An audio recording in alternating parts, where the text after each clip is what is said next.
गुरु रूपी साध संगत के चरणों में प्रणाम। मनुष्य योनि का मूल लक्ष्य जी संसार में जब पैदा होता है तो हर कोई अपने लक्ष्य अलग अलग निर्धारित कर लेता है। कोई कर लेता भाई मैंने फलानी जगह कोठी बनानी है, मकान बनाना है। कोई करता जी मुझे फलानी जगह जॉब चाहिए, किसी को आर्मी में चाहिए, किसी को सेक्रेटरी में जॉब चाहिए, किसी को सरकारी नौकरी चाहिए किसी डिपार्टमेंट में, किसी को प्राइवेट इंजीनियरिंग करने की ठानता जी मैं इंजीनियर बनूंगा, कोई डॉक्टर का लक्ष्य बनाता है। और भी सैकड़ों प्रकार के लक्ष्य होते हैं। कोई बीमारी अपनी होती है तो उसको ठीक करने का लक्ष्य बनाता है, और अपने परिवार के लिए जो है कोई सुख सुविधा अर्जित कर सके यह लक्ष्य बनाता है। लेकिन जीव जो है, अधिकतर जीव संसार में मैक्सिमम जीव ये समझ ही नहीं पाते कि मनुष्य योनि का लक्ष्य ही अलग है। अलग क्या है कि ये जो आत्मा है वो एक्सपीरियंस लेने संसार में आई। किसके हुक्म से आई? मालिक के हुक्म से आई। और अब किसके अधीन है ये? अभी ये काल के अधीन है। हालांकि मालिक के, सब कुछ मालिक के अधीन ही चलता है, काल भी मालिक के बिना कुछ नहीं कर सकता। लेकिन ये काल के जगत में, त्रिलोकी के जगत में जो है ये बार बार जन्म मरण के चक्र में फंसी हुई। इसको योनि परिवर्तन करनी पड़ती है। इसे ऊंची से ऊंची कोई भी योनि दे दो, वहां भी जो है वो समय जो है वो निर्धारित है, चाहे वो समय लाखों करोड़ों साल का हो। भाई जैसे ये धरती है, इसकी जो उम्र है ये अरबों खरबों साल हो सकती है, लेकिन इसका समय भी जो है वो निर्धारित है। अपने समय आने पे इस धरती को भी जाना पड़ेगा। किसी का सूरज है, उसकी भी करोड़ों अरबों खरबों और ना जाने कितने सालों की उसकी उम्र होगी, लेकिन जब समय आ जाएगा तो सूर्य को भी जाना पड़ेगा।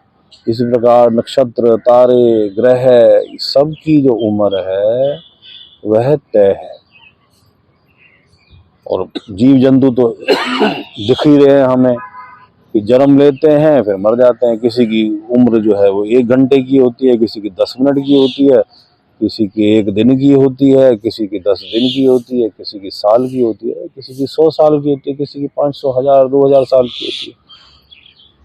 जो स्थूल जगत में हमें शरीर दिखते हैं, कोई मछली बना हुआ है तो, और कोई पक्षी बना हुआ है, कोई जानवर बना है, और जैसे आपका ये पेड़ पौधे हैं ये भी जीव ही।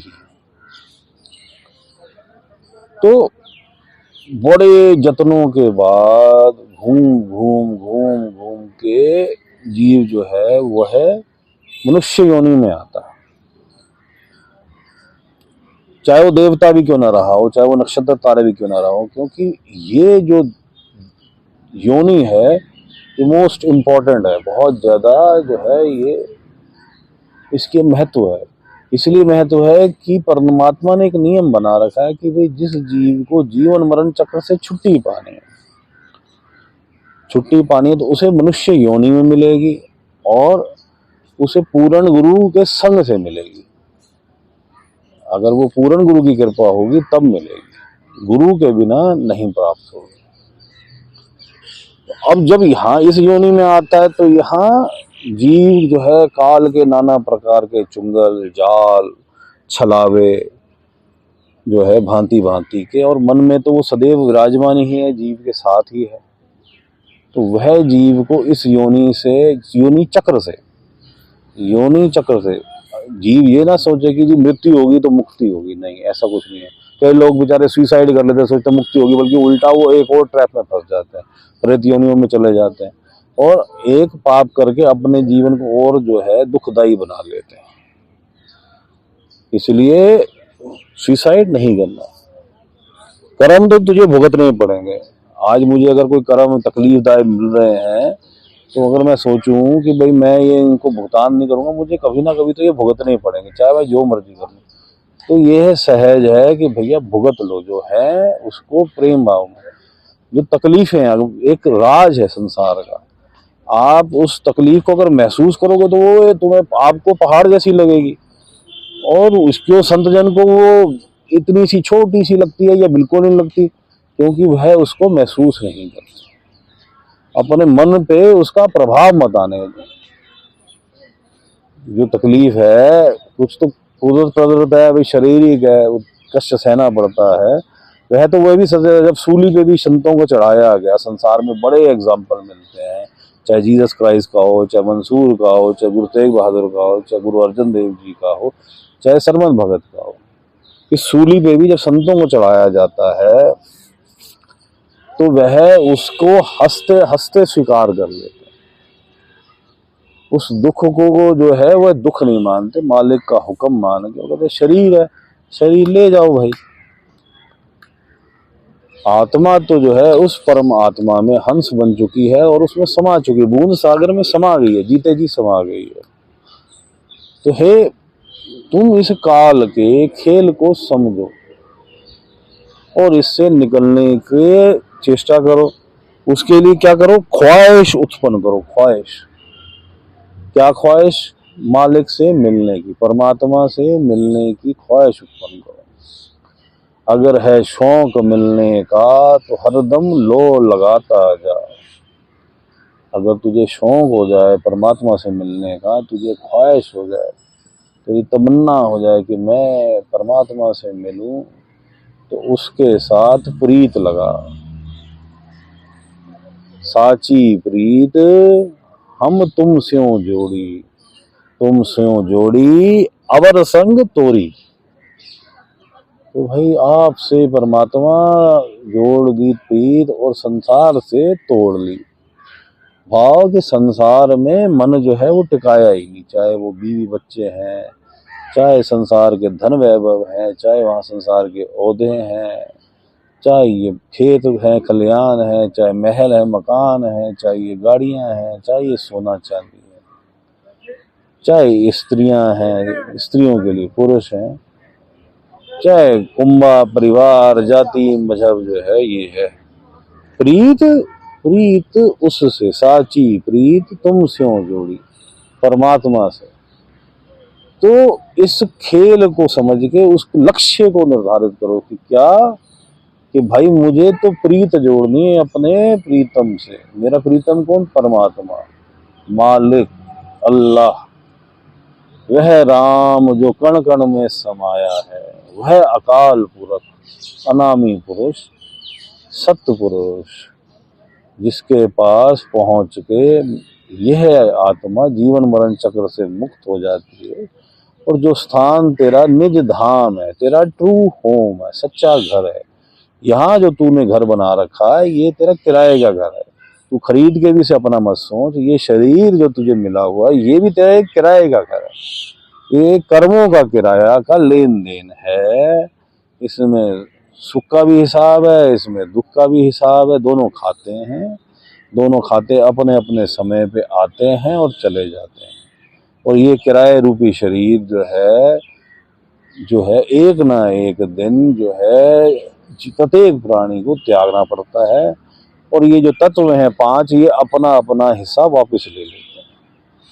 अग्नि अग्नि ले लेती है वापस, जल जल वापस ले लेता है, वायु वायु ले लेती है, आकाश आकाश ले लेता है।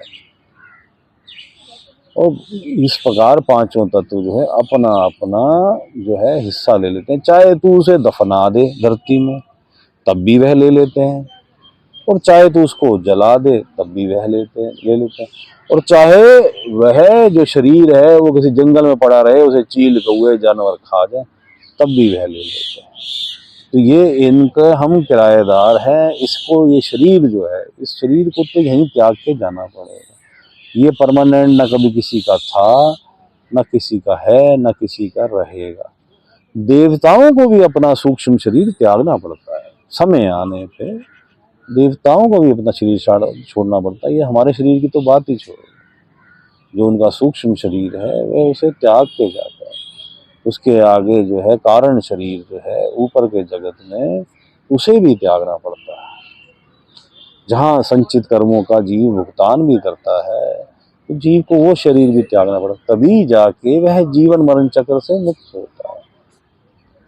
तो तू अपना लक्ष्य क्या है? मिलना। अपने प्रीतम से मिलना, मालिक से मिलना, अल्लाह से मिलना, परमात्मा से मिलना। नाम कुछ भी ले ले तू, वैसे तो वो अनामी है, उसका कोई नाम नहीं। तो प्रीत लगा भाई, प्रीत लगा, और अपना लक्ष्य जो है उसको, जो मूल लक्ष्य है जिससे तुझे काल भटकाना चाहता है, तो भाई मेरी ये जो आत्माएं हैं ये मुझसे भटक के भाग ना जाए, मैं इन्हें वापस ना जाने दूं। वो अपने कार्य में लगा है तो अपने कार्य में लग जा।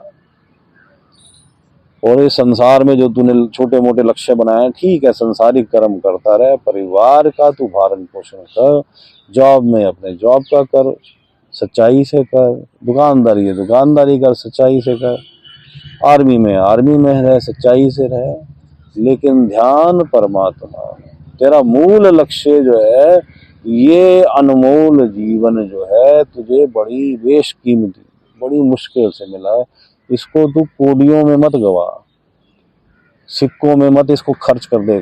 कोडियां मतलब बहुत छोटी डिनोमिनेशन के सिक्के, उनमें मत खर्च कर, कोडियों में मत गवा। तू इसे व्यर्थ कर रहा है, और तुझे काल ने भटका रखा है, इसलिए तू उसे व्यर्थ कर रहा है। उन काल भाई साहब के खेल को समझ,